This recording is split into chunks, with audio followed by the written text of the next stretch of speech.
We've got your reading from June 2019. Now we're starting off with regret in June itself, and this usually will come from an action you've already completed at some earlier point. An important energy to note, because if you're making a decision in June, you need to think very carefully about whether it reflects what you would like, whether the time you want to invest is the time that's actually going to be required of you. And that means to double check things, double check your facts, double check what it is that you're actually trying to achieve, what it is that you want to put out there, what is the energy really about. So when it comes to regret, usually it's because we end up feeling trapped into something that we wish we hadn't got into to start with, or the other way around, we wish we'd done something that we didn't do. In this case, I get the feeling of being a bit trapped and wishing we hadn't got involved in something. That being the case, I'd say, even though this is from June, you may need to start thinking about your decisions in May as well. It may not hit you till June. It could be that the decision time is in June. So any larger decision, any larger choice you've got to make in June needs to be double checked, fact checked, a number of things will qualify and validate it in sight. That suggests that you will have the ability to look into the situation properly. You will get signals and messages. I'm drawn to the dove here. So that means you will get signals or indications that you may not have enough information at hand, and you might need to just trust your intuition as well, that if you get the feeling that something could go wrong or it won't go the way you want it to be, or if you get a sense that a person isn't being completely honest with you, these can be as simple as a person wandering up to you and saying, hey, can you give me a hand with this? It'll take a couple of weeks or a couple of hours. And then you find actually it's months or it's more than hours. It could be days of your energy. But I would say for it to be a month's influence here as regret, there could be a number of things that are going on here too, and it feels like it would always be something bigger to be the main influence for that month. In July, we've got the Wraith. Now, this is equally important because it could even be related to this regret card, that in July, we've got this energy of something coming in very quickly and going out. And that could mean, too, that your expectations aren't met. When something does, it can be an opportunity that you do need to get a handle on. So remember, regret can be not taking something on as well that you wish you had. So I think it's June for you is a discerning month. Be very discerning. Double check your facts, double check everything for the good and the not so good, and the things that you think aren't an opportunity may in fact turn out to be an opportunity. Or the other way around, this is where regret can come in also, is where you make a decision for something that you think could give you something long term, only to find that it's a very short term thing. But in July, the Wraith energy means things come and go very, very quickly. So that also means any problems, they come and they disappear. So not too bad on that level. Anything that comes in and seems like a major event for you, you may find is only going to be a short term, short-lived, not a holding energy. So things won't necessarily take seed, things that won't necessarily get a grip on things. Any kind of improvements, short-lived. Any kind of problems, short-lived. That's the Wraith energy for you in July. We've got a bit of travel through here. This is always a bit bigger travel. It could be traveling out to see somebody or somebody traveling in to see you. But the energy around this is very much a larger trip as opposed to lots of running around. So I would say too that this is the energy for you of maybe having to think about whether you want to move or whether you want to travel somewhere, or whether you want somebody to travel to you. I keep wanting to say you travel, and then I qualify it. I keep wanting to go around the corner and go. So I would suggest that if you have a destination in mind, things will happen very quickly for you, and it doesn't matter if you're resisting it or if you're wanting it. Whichever way it goes, it will happen very suddenly, very quickly, and you'll be forced to make decisions. And travel is involved in this, so expect around July that there'll be some trip that is forced on you, perhaps. Mainly say that because I feel the resistance in it, but it doesn't end up being bad. I don't see any real problems around that, so it may be just that you don't want that in your life at that time, or you'd rather not bother with it. But quite interesting energy still, nevertheless. Sometimes I think we need to be a yes person and not get into our traditional withdrawal phases or our traditional resistance areas, and allow things to sort of move along. It doesn't matter if it works out or doesn't work out. What matters is giving it a go, because you're signaling yourself, you're signaling your body, you're signaling your life that you're prepared to try different things. July, August. In August, we have the energy of shadows. Now, this is not seeing the forest for the trees in your case. It feels like what's right in front of you is easy for you to miss. I've got a feeling this is a confidence issue, by the way, and I can feel that sort of moving through these 3 months, that you may be second guessing yourself, you may be not quite sure of the right thing to do, when really you should just be listening to your inner guidance. You should just take note of what feels right, what doesn't feel right, rather than trying to analyze your way through these situations. It seems to me that if you stop that kind of thinking process through August, you will see the things that are really there for you, the gifts that are there, rather than the concerns, the darkness, and the insecurity. We've got the inner child in there, so you're visiting your inner child energy.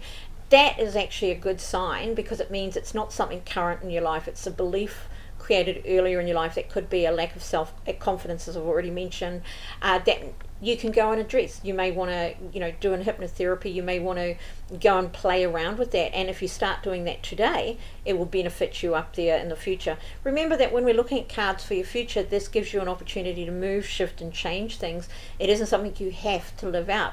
But if you recognize it, as soon as you recognize that you're living your inner child, which doesn't allow you to trust yourself, trust decisions, trust happiness, trust love, trust all of those things, including your own abilities and talents, working with that is quite a powerful thing when it comes to releasing that energy. And you will recognize the situation when it comes up, and if you create the change before you get there, you'll also recognize that you've freed yourself, that there is a point of time where you would not have been able to follow through and see past the shadows, see past the insecurity, see past the fear, if you like.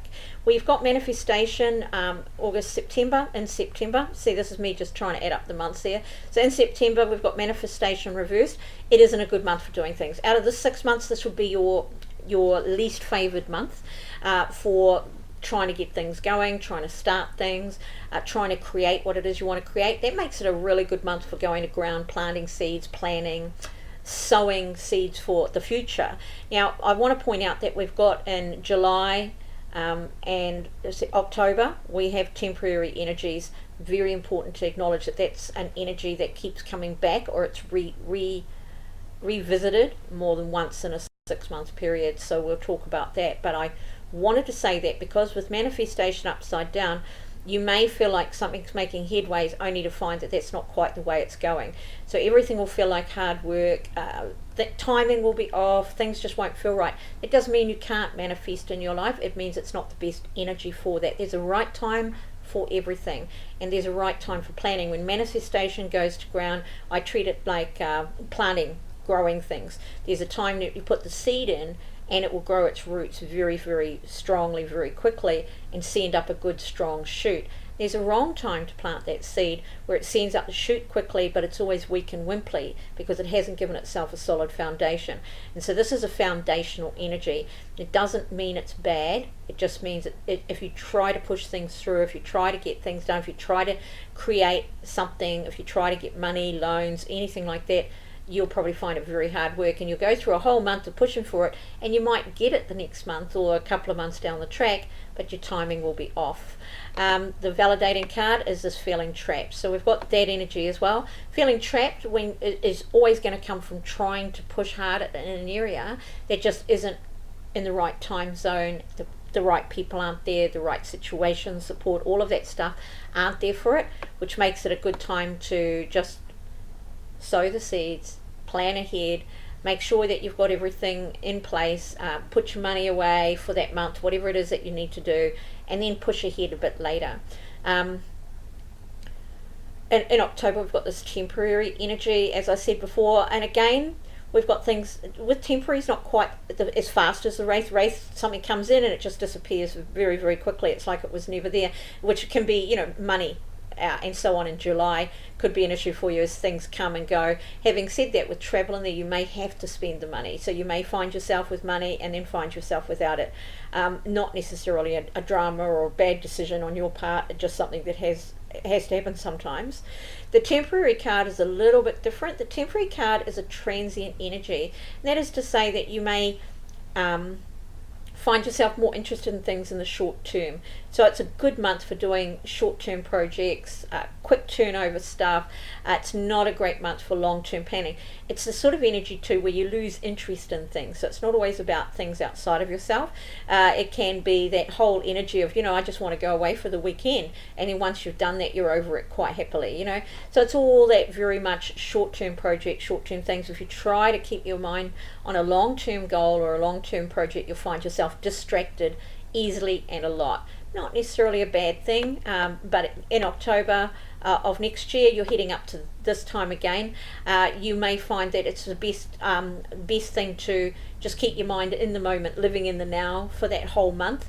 We've got divine timing qualifying itself here, and that's an interesting card for that too, because there's that energy of allowing things to just run their course. It may be that nothing looks quite good enough to you in that month because it hasn't got that long-term, deep-rooted planning that's gone into it, or that evolution from something that you've put in place already. It's very much a matter of just waiting it out. Wait out this month and just do what you've got to do, and let the long-term, more in-depth projects sort of sit aside. When it comes to relationships too, this is the energy which suggests that if you just allow things to roll and move forward at their own pace, you'll get a better result. As we move into November, I've got that right, isn't it? June, July, August, September, October, November next year. We've got past lives coming into play, which is an interesting energy. It's not just the past, but in this case, I do think I'm very drawn to the Egyptians here. So I really think it is past lives, not just the past.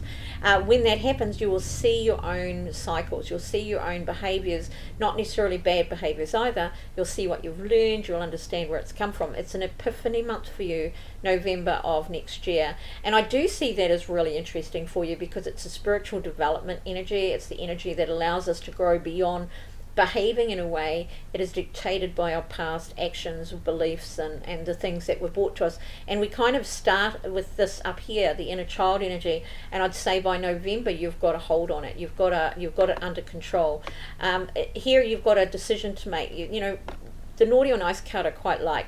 It suggests that as you look at your behaviours, you are choosing at this point whether you want to play the game or whether you want to stand firm, whether you want to be a bit naughty. And naughty isn't always bad, by the way. A bit naughty can be playing the devil's advocate, testing the waters, pushing the point to see what's going on, but also it allows us to look at how we do things. It's not just about how another person responds. We get to see if we're pushing other people's buttons, if you like. But it's very much a choice card, and I like it for that. It says that we're in control of ourselves and we're choosing our behaviours based on the people we know, how we feel at the time, but we are actually choosing it. We're not feeling dictated to or pushed around by this energy. It's one of those really interesting type of energies because when you are focused on this naughty or nice and the past lives, you'll be able to see where your behaviours have caused you issues in the past and where they've helped you in the past, and you'll be able to choose the behaviours, the words, the actions that you would prefer to take forward with you. When we see what we aren't doing so well or what we could do better, the huge thing around that is that we tend to know, if you like, what we are improving in or what we want to improve in. It's really just a matter of then saying, you know what, I don't feel a need to do that anymore. You don't have to know why you were doing it. It doesn't matter if you're taught it by your parents. It really doesn't. Once you've made a decision it doesn't serve you anymore, that it's not a behaviour you'd like to engage anymore, that it doesn't get you what you really truly want anymore, then we change. That's the only time we ever change anything. So I hope you enjoy this again, Michelle, and let me know how you get on with that.